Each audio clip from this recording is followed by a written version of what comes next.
Kömək eləyib təkam fikirləşmişəm. Kömək eləyib təkam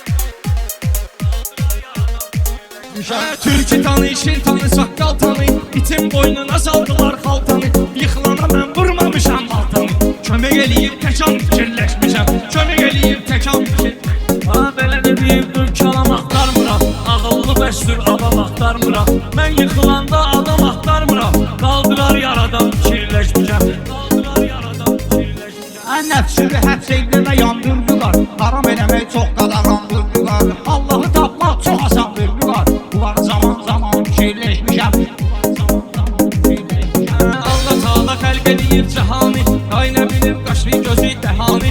Təkcə o dünyadakı imtihanı. Ən ağır imtihan fikirləşmişəm. Ən ağır imtihan fikirləşmişəm. Olmayıb belə laqeyd verildi. Erməninin cavalını yid verildi. O hansı torpaq ki şəhid verildi. Oranı dolma nəkan fikirləşmişəm.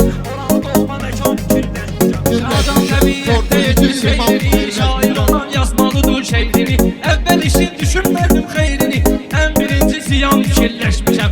Ən birinci ziyan fikirləşmişəm. Yerli dilli səhvələşqə yaraşmır. Uşaq biraz böyüdü soska yaraşmır. Bəşrə bu zümət bir soska yaraşmır. Mən olsun artıban fikirləşmişəm. Mən olsun artıban fikirləşmişəm. Oldu qohda yolqasın görən kimi. Başında zakolqasın görən kimi. Mən Bəşirin çolqasın görən kimi. Budur afətəl roman fikirləşmişəm. Budur afətəl roman fikirləşməyib. Mərtəbəsi ucada fikirləşməyib. İşlər olur bozada fikirləşməyib. Mən o zaman fikirləşmişəm. Mən o zaman fikirləşmişəm. Zəmin gedərsən, köynəyin əynində çətin gedərsən. Sən hansı fikrə çətin gedərsən. Mən onu çox asan fikirləşmişəm. Sabahıyla əlləşirsən indi pünhan. Yaman gözəlləşirsən indi pünhan. Neyki fikirləşirsən indi pünhan. Mən onu çox yaman fikirləşmişəm. Hadi belə günlərdə arıqlayırsan. Aləmdir qoyun kimi qıtlayırsan. Sən də düz belini qatıqlayırsan. Pırama özümü baram fikirləşmişəm. Pırama özümü baram fikirləşmişəm. Küfürlər eləyirsən yaxşı fikirlər çıxarda qalsılər. Yuqar fikirləşib gətirdin dilə. Elə şey mən niham fikirləşmişəm. Elə şey mən niham fikirləşmişəm. Sən çəkilək duman. Gözümdə şünkə siyahı yanqan. Məclis olub alınmayıb meyxana. Asan verlər azam fikirləşmişəm. Asan verlər azam fikirləşmişəm. Kazımışdı xəyallara qalmışam. Görən də olmaz mən alçalmışam.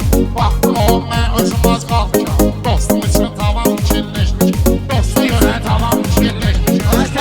Hadi təkbür eləyirəm mən. Kim deyər ki təkəbbür eləyirəm mən. Bunları görüb təsəvvür eləyirəm mən. Eləyim antreman fikirləşmişəm. Eləyim antreman fikirləşmişəm. Şərəfli torpaqları yadma saldım. Kədərli duşlaqları yadma saldım. Qızıl dedin dağları yadma saldım. Dağa çıxanda duman fikirləşmişəm. Dağa çıxanda duman Özünə layiq olub deyən meyxana. Sənətə aşıq olub deyən meyxana. Bizdə rafiq olub deyən meyxana. Dediyin axıra zam fikirləşmişəm. Dediyin axıra